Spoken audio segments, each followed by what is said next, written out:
Bienvenidas, bienvenidos. It's my birthday month and I'm taking you along for our travels. And our first destination is Oviedo, the capital of the northern province of Asturias in Spain. But first, this is Latina Literati.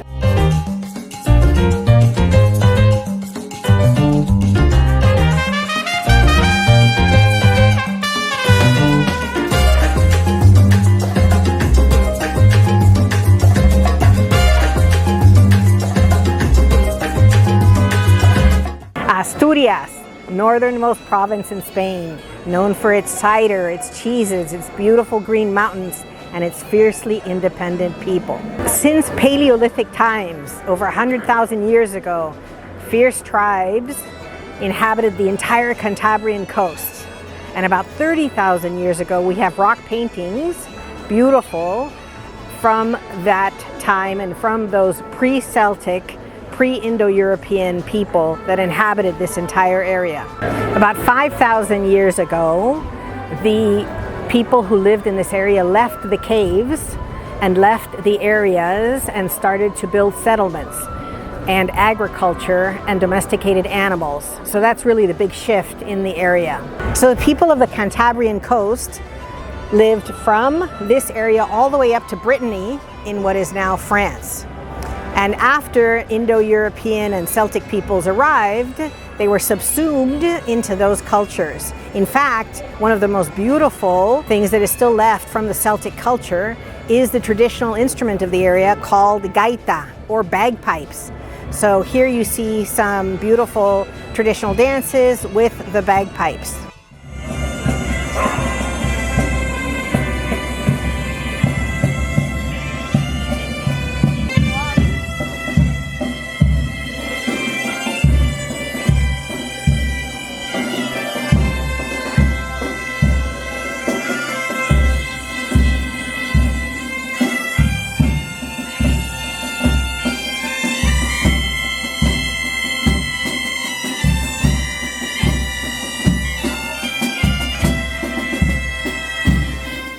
Time does not march on in Oviedo, Asturias.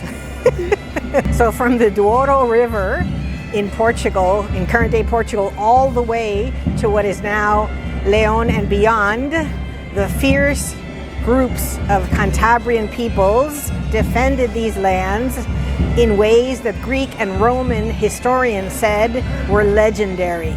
In 25 BC, it would take 8 Roman legions to attack the peoples here who were betrayed by one of their own, and that's how these people were finally subjugated by the Romans, and they set up administrative centers dividing the people and taking many of the men to serve in the Roman army. In the 5th century, with the fall of the Roman Empire, you have the Visigoths and the Suebi swarming into the Iberian Peninsula.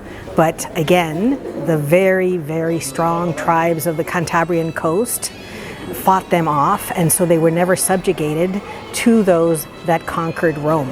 A primitive form of Christianity starts to seep into the area between the 5th and 8th centuries, and at the same time you have Jebel Tariq, the great North African general, Tariq bin Zayed, who comes through what is now called the Strait of Gibraltar after him, invades the peninsula, and area after area is taken by the forces from North Africa, the Islamic forces. And so many of those fleeing that area flee to the north, to this area in Asturias. Among those that flee north is a man by the name of Pelagius, and he convinces the people here to unite under him and forms the official kingdom of Asturias.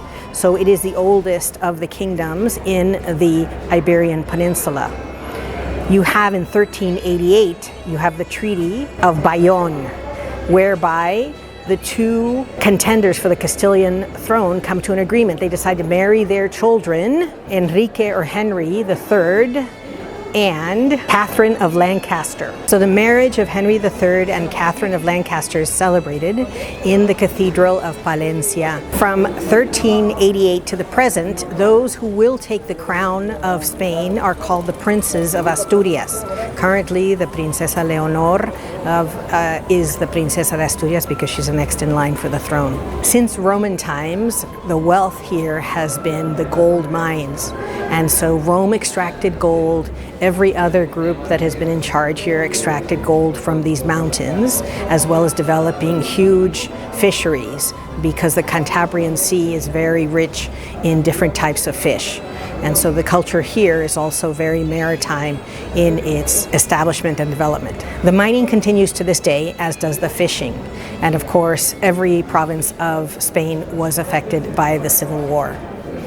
Today, Asturias, like most of Spain, has a population that is aging, and it is expected that the population will decline because of the aging groups here and the small number of children. It's a beautiful, beautiful place with rolling green hills, wonderful people, exceptional food. It's a great place to visit, and it's a perfect place to start my birthday month.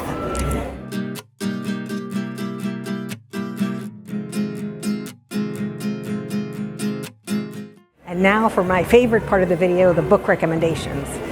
The first book recommended is Tres Periodistas en Asturias, and it's the story of the miners that we've been talking about that asked for better working conditions and a living wage. And the soon-to-be dictator, Franco, would suppress the general uprising with such a ferocity that it was a foreshadowing of the brutality of his regime soon after the Civil War. So that's the first book. It really gives you a great insight into what the mining conditions were in the area and the brutality of the dictator to come. The second book I'm going to recommend is by Julián, Ayesta, 2002. She writes a coming-of-age story set in Gijón, Asturias, and it talks about what life is like and what day-to-day living in Gijón, Asturias is all about. So highly recommend this book as well. Thank you so much for joining me on the video to the end. We'd love you to subscribe to Latina Literati, and as always, check your library, check your local bookstore for these books, and we always include independent booksellers' links in the description box in case you want to purchase them. Thank you again, and as always, con mucho cariño, mucho amor y mucho salud. Gracias.